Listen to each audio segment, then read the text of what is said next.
Hi hello, ನಾನು ನನ್ನ ಕನಸು ಯೂಟ್ಯೂಬ್ ಚಾನಲ್ಗೆ ಸ್ವಾಗತ. ಬನ್ನಿ, ನಾನು ಇವತ್ತಿನ ರೆಸಿಪಿ ತರಕಾರಿಯಿಂದ ಡಿಫ್ರೆಂಟಾಗಿ ಟೇಸ್ಟ್ ಕೊಡುವಂಥ ಸಾಂಬಾರನ್ನ ನಾನು ಮಾಡಿ ತೋರಿಸ್ತಾ ಇದ್ದೀನಿ ಈ ವಿಡಿಯೋದಲ್ಲಿ. ಈ ವಿಡಿಯೋನ ಸ್ಕಿಪ್ ಮಾಡಿದೆ ನೋಡಿ, ಹಾಗೂ ಈ ವಿಡಿಯೋ ಕೊನೆಯವರೆಗೂ ನೋಡೋದ್ರಿಂದ ನಿಮ್ಗೆ ಒಂದು ಒಳ್ಳೆ ಟಿಪ್ಸ್ ಕೂಡ ಸಿಗುತ್ತೆ. ಬನ್ನಿ ಸ್ಟಾರ್ಟ್ ಮಾಡೋಣ. ನಾನು ಒಂದು ಪಾತ್ರೆಗೆ 1/4 ಬಟ್ಲಾಗುವಷ್ಟು ತೊಗರಿ ಬೇಳೆನ ತೊಳೆದು ಹಾಕ್ಕೊಂಡಿದ್ದೀನಿ. ಸ್ವಲ್ಪ ದಪ್ಪ ತೊಗರಿ ಬೇಳೆನ ಹಾಕ್ಕೊಂಡಿದ್ದೀನಿ. ನಂತರ ರುಚಿಗೆ ತಕ್ಕಷ್ಟು ಉಪ್ಪು 1 ಸ್ಪೂನಷ್ಟು ಹಾಕ್ಕೊಂಡಿದ್ದೀನಿ. ನಂತರ 2 ಟೊಮೊಟೊನ ಮಧ್ಯದಲ್ಲಿ ಕಟ್ ಮಾಡಿ ತೊಳೆದಿಕೊಂಡು ಮಧ್ಯದಲ್ಲಿ ಕಟ್ ಮಾಡಿ ಹಾಕ್ಕೊಂಡಿದ್ದೀನಿ. ನಂತರ 1 ಸ್ಪೂನಷ್ಟು ಅರಿಶಿನ. ತೊಗರಿ ಬೇಳೆ ಮೀಡಿಯಮಾಗಿ ಬೇಯೋಕ್ಕೆ ಎಷ್ಟು ನೀರು ಬೇಕೋ ನೋಡಿಕೊಂಡು ಹಾಕ್ಕೊಳ್ಳಿ. ಸ್ವಲ್ಪ ತೊಗರಿ ಬೇಳೆಗಿಂತ 1 ಇಂಚಷ್ಟು ನೀರು ಇದ್ದರೆ ಸಾಕು. ಇವಾಗ ತಿರುಗಿಸ್ಕೊಂಡು ನಾವು ಸ್ವಲ್ಪ ಬೆಚ್ಚಗಾಗಲಿ ನೀರು, ಅಲ್ಲಿವರೆಗೂ ಟರ್ನ್ ಮಾಡ್ಕೊಳ್ಳೋಣ. ಆಮೇಲೆ ಮುಚ್ಚಳ ಬಿಚ್ಚಿ 2 ವಿಸಿಲ್ ಬಿಟ್ಟರೆ ಸಾಕು. ಇಲ್ಲ 1 ವಿಸಿಲ್, 2ನೇ ವಿಸಿಲ್ ಕೂಗಬೇಕಾದ್ರೆ ಆಫ್ ಮಾಡಿದ್ರೆ ಸಾಕು. ಇವಾಗ ಮುಚ್ಚಳ ಮುಚ್ಚಿ ವಿಸಿಲ್ ಬಿಡೋಣ. ನಂತರ ನಾನು ಒಂದು ಕುಕ್ಕರ್ಗೆ 5 ಸ್ಪೂನಷ್ಟು ತೆಂಗಿನಕಾಯಿ, ತುರಿದಿರೋ ತೆಂಗಿನಕಾಯಿನ ಹಾಕ್ಕೊಂಡಿದ್ದೀನಿ. ನಂತರ ನಾನು ಅದಕ್ಕೆ 2 ಸ್ಪೂನಷ್ಟು ಸಾಂಬಾರು ಪೌಡ್ರನ್ನ ಸೇರಿಸ್ಕೊತಾ ಇದ್ದೀನಿ. ನೀವು ಯಾವ ಸಾಂಬಾರು ಬೇಕಾದರೂ ಸೇರಿಸ್ಕೋಬೋದು. ಇವತ್ತು ನಾನು ಮನೇಲಿ ಮಾಡಿರೋ ಸಾಂಬಾರು ಪುಡಿನೇ ಯೂಸ್ ಮಾಡ್ತಾಯಿದ್ದೀನಿ. ನಂತರ ನಾನು ಅದಕ್ಕೆ 2 ಸ್ಪೂನ್ ಹಾಕ್ಕೊಂಡಿದ್ದೀನಿ. 2 ಸ್ಪೂನ್ ಹಾಕ್ಕೊಂಡಾದ್ಮೇಲೆ ನಾವು ಬೇಳೆಗೆ ಬೇಯಿಟ್ಟಿದ್ವಲ್ಲ ಟೊಮೊಟೊನ, ಆ ಟೊಮೊಟೊನ ತಣ್ಣಗಾಗಿಬಿಟ್ಟಿದ್ದೀನಿ. ಇವಾಗ ಅದನ್ನು ಕೂಡ ಸೇರಿಸ್ಕೊಂಡು ಇವಾಗ ನಾವು ರುಬ್ಕೊಂಬರೋಣ. ಹಾಗೆಯೇ ನಾವು ಇವಾಗ ಸಾಂಬಾರು ಮಾಡ್ತೀವಲ್ಲ ಆ ಪಾತ್ರೆಗೆ ನಾವು 2 ಸ್ಪೂನಷ್ಟು ಎಣ್ಣೆ ಹಾಕ್ಕೊಂಡು 1 ಸ್ಪೂನಷ್ಟು ಸಾಸಿವೆ ಹಾಕ್ಕೊಂಡಿದ್ದೀನಿ. ಆ ಸಾಸಿವೆ ಸ್ವಲ್ಪ ಚಿಟಪಿಟ ಅನ್ನೋವರೆಗೂ ಬಿಡಿ. ನಂತರ ನಾನು ಒಂದು ಸಣ್ಣ ಗೆಡ್ಡೆ ಈರುಳ್ಳಿನ ಸಣ್ಣದಾಗಿ ಕಟ್ ಮಾಡಿ ಹಾಕ್ಕೊಳ್ತಾ ಇದ್ದೀನಿ. ಹಾಕ್ಕೊಂಡಾದ್ಮೇಲೆ 6 ಇಂದ 7 ಅಷ್ಟು ಕರಿಬೇವನ್ನ ಕೂಡ ನಾನು ಇದಕ್ಕೆ ಸೇರಿಸ್ಕೊತೀನಿ. ನೀವು ಇದಕ್ಕೆ 1/4 ಸ್ಪೂನಷ್ಟು ಜೀರಿಗೆ ಕೂಡ ಹಾಕೊಬೋದು ನೋಡಿ. ಇವಾಗ ನಾನು ಕರಿಬೇವು ಆ್ಯಡ್ ಮಾಡ್ಕೊಂಡಿದ್ದೀನಿ. ನಂತರ ನಾನು ಇದಕ್ಕೆ ಸ್ವಲ್ಪ ಲೈಟಾಗಿ ಫ್ರೈ ಮಾಡ್ಕೋತೀನಿ. ಈ ಥರ ಫ್ರೈ ಮಾಡ್ಕೊಳ್ಳೋದ್ರಿಂದ ಇದೊಂಥರ ಡಿಫ್ರೆಂಟಾಗಿ ಟೇಸ್ಟ್ ಕೊಡುತ್ತೆ. ಯಾವಾಗಲೂ ನಾವು ಈರುಳ್ಳಿನ ರುಬ್ಬಿ ಹಾಕಿರ್ತೀವಿ, ಅದೊಂಥರ ಡಿಫ್ರೆಂಟಾಗಿ ಟೇಸ್ಟ್ ಕೊಡುತ್ತೆ. ಫ್ರೈ ಮಾಡಿ ಹಾಕ್ಕೊಂಡ್ರೆ ಅದೊಂಥರ ಡಿಫ್ರೆಂಟು, ಇದು ಒಂಥರ ಡಿಫ್ರೆಂಟಾಗಿ ಟೇಸ್ಟ್ ಕೊಡುತ್ತೆ. ನೀವು ಬೇಕಾದರೆ ಮನೇಲಿ ಮಾಡಿ ನನಗೆ ಕಮೆಂಟ್ ಮೂಲಕ ತಿಳಿಸಿ ಹೇಗೆ ಬಂತು ಅಂತ.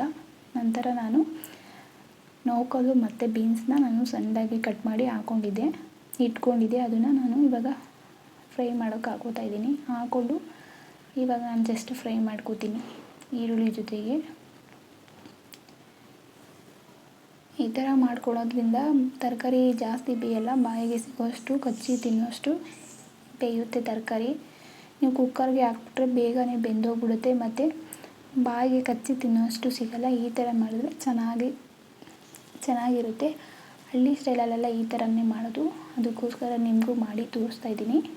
ನಂತರ ನಾನು ರುಬ್ಬಿಕೊಂಡಿದ್ದಂಥ ಆ ಮಸಾಲೆನ ಹಾಕ್ಕೊಂಡು ಫ್ರೈ ಮಾಡ್ಕೊಂಡಿದ್ದಕ್ಕೆ ನಾವು ರುಬ್ಬಿಕೊಳ್ಳುವ ಅದೇ ಜಾರಲ್ಲಿ ನಾನು ಸ್ವಲ್ಪ ನೀರು ಹಾಕ್ಕೊಂಡು ಸೇರಿಸ್ಕೊತಾ ಇದ್ದೀನಿ.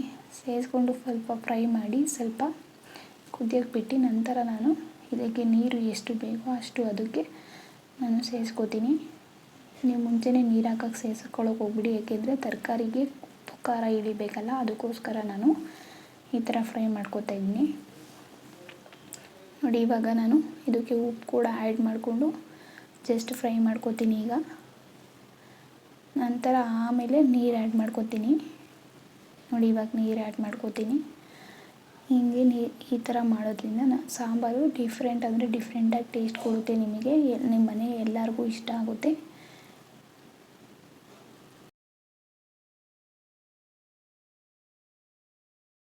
ಇವಾಗ ನಾನು ಬೇಯಿಸ್ಕೊಂಡಿರೋ ತೊಗರಿ ಬೇಳೆನ ಹಾಕಿ 5 ನಿಮಿಷ ಮುಚ್ಚಳ ಮುಚ್ಚಿ ತಿರುಗಿಸ್ಬಿಟ್ಟು 5 ನಿಮಿಷ ಮುಚ್ಚಳ ಮುಚ್ಚಿ ಬಿಡೋಣ.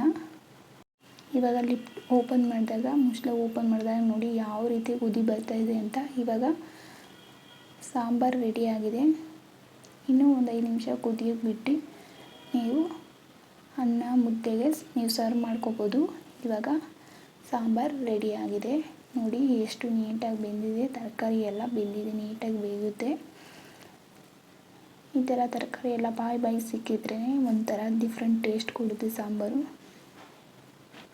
ಈಗ ಸಾಂಬಾರು ರೆಡಿಯಾಗಿದೆ.